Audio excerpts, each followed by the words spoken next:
Hey, I'm Mike Pereira, and welcome to After the Whistle. We're going to look at some plays from this past weekend in the USFL games. We're going to look at some big hits, maybe a controversial call or two, but we'll highlight some things that we think you might be interested in. And guess what? I'm actually joined by Duane Heydt. Yes, he's the refereed two games in the USFL this weekend. He had Birmingham and Houston and New Jersey and Michigan. And here's a little known fact. You may recognize him, but if you don't from the USFL, he refereed the NCAA National Championship game this past season out of the ACC. But let's talk first about some of the great plays that were made. Shannon Sharpe actually tweeted out in the Tampa Bay game, says normally DBs play that position because they can't catch. And here's a guy getting a one-handed pick. You don't see that too often from the defense side of the ball. That was a big-time play. Tampa Bay, Jalen McLean Sapp. I mean, it was incredible, Duane. He went up with one hand, pulled the ball down with one hand. It was kind of one of those plays. We had a couple of them during the whole weekend, but the talent level was incredible. And he got up, advanced, touched, so he was down at that point, and the officials made the right decision in putting him down. But I'm sure you've seen some talented plays already in the USFL, haven't you? Yeah, the athleticism we're seeing out of the receivers, the defensive backs, the running backs, the quarterback play, it's amazing. I mean, it's top-notch talent. It's so fun to be out there on the field with the skill set that these players have. So it's such a great environment out there. So, yeah, absolutely. Lots of talent. And, of course, when you talk about the 35 officials that we have, too, I mean, we went into the NFL ODB program and we looked at people that we thought would do really well. And you're working with people that you haven't worked with before, but you got talent there also, don't you? Absolutely. These are some of the best from across the country. And for us to come together and get to work with one another from different conferences, to learn each other's, we have similar philosophies and disciplines and what we're looking for, but to kind of bring it all together. And as one unit, when we step out there on the field, even though we come from, different officiating conferences, again, we got to step out there and be on the same page. And it's so great to be part of a group of people that we may not get a chance to work with throughout the regular, fall season. So great athletes, great officials, and it's just terrific to see great plays. And when Shannon Sharpe actually reacts like that, we got something going. Absolutely. Replay's different here. The replay system is different.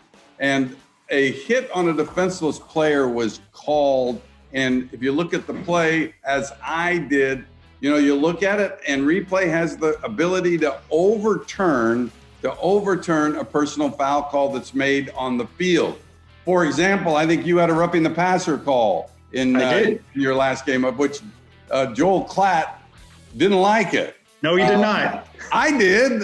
Good. I did too. And I said to Joel, come on, Joel. He said, crown of the helmet. You don't have to have crown of the helmet when you talk about hitting to the hits to the head or the neck area of the quarterback.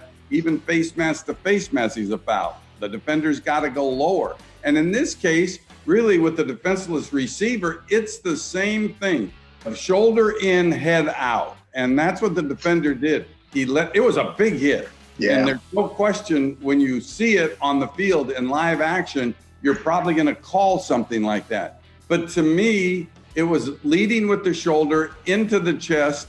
And yeah, there was a little bit of helmet contact, but I would say that I judged it to be incidental in saying that contact really wasn't forcible with the head. And to me, since the defender did what he wanted to do or needed to do, which was lead with the shoulder, I did pick it up. And it was interesting, Duane, the reaction that we got on social media. The reaction on social media was that it was a good job, that the NFL, it's something the NFL might look at because everybody deemed it to be a legal hit. But then again, as I said earlier, and even with the case of your roughing the passer call, some of those things, they're big, they're quick, and they're violent, and you just have to trust your instinct when you make those calls, and it's good to have the replay ability to take it off if you're wrong. Absolutely. It's all about the angles, right? I have one angle, another official has another angle, but now that we have the advantage of replay with a lot of other camera angles, we make the call of what we see on the field. And it's great when we have a situation like the play you referenced, where we picked up the flag, that if we have a camera angle that shows something different than what was seen on the field and we have an opportunity to take off a personal foul, that's fantastic. And likewise, to get confirmation on plays that confirm from all these other angles that you're seeing what we're seeing on the field, like we had on the hit on the quarterback. Joel Klatt, come on, he's a former quarterback. Come on, you would think he would agree with every roughing the passer. Absolutely. But he and I have gone around, and actually, even before the games, he said, I can't wait till we find a play that we can disagree on camera. And but I actually know when Joel disagreed. I can tell his heart wasn't in it. I think he just wanted to have a little fun with me. But that is something that we would want called roughing the passer every time, and that's why you're in this league, and that's why that you reached the level that you reached with the ACC and going to the national championship game. So I say, Joel Klatt, that was roughing the passer. Agreed. And maybe, Duane, the most pressure-packed play that I had to make a decision on happened with 13 seconds in your game. Obviously, the game's on the line, and Michigan is driving downfield, and there's a pass that is ruled on the field that is complete. We're not only inside of 2 minutes, we're actually inside of 30 seconds or just outside of 30 seconds. And I'm looking at it, and I can't tell whether the play is a catch or if it's incomplete. Again, ruled on the field is a catch. So I knew I had to stop it. I wasn't concerned about the yards, but I was concerned about the clock because if in fact it was incomplete, then we would have ended up resetting the clock all the way back to 35 seconds. Now, as it turns out, there were 13 seconds left to go when we stopped the clock. And I think that's what we want to do, right? I mean, the nightmare is a running clock inside of a minute where you have to make a decision to stop the game. And so I have a nickname now because what is it I yell if I want to look at something? Mayday. Mayday. I am called Mayday. That's my nickname now. So I gave you a very late Mayday, late Mayday. The ball was just about snapped, or maybe it had just started to snap, and you got the play shut down, which was absolutely terrific. And what was your thinking about what you thought might be going through my mind? So when that play occurred, of course, when I'm looking at the quarterback on that pass play, other than knowing that it was a catch, I have no idea how close it was to being an incomplete or a catch or a skip. So I'm not really aware of that situation. So when at that last second, when we get that Mayday call, immediately my mind went, something close happened. And it's so critical that for that time to get to tick off like that, for it to get shut down at the last minute, there's something time related, there's something versus clock running versus clock stop. And clearly in this situation, it was such a close play where that ball was very near the ground when it was caught.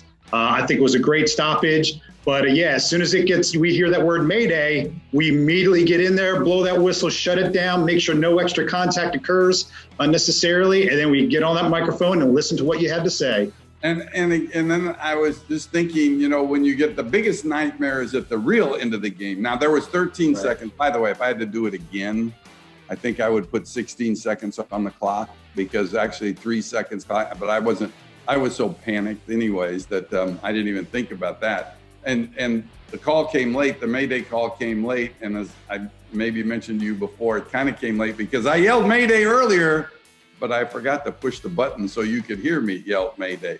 But in reality, that play at the end of the game at the goal line, if it's one of those where it's ruled short and it's questionable as whether it was in the end zone or not, and the clock is running, especially if a team doesn't have any timeout, you have to wait till the last second to make sure they could have gotten another snap off.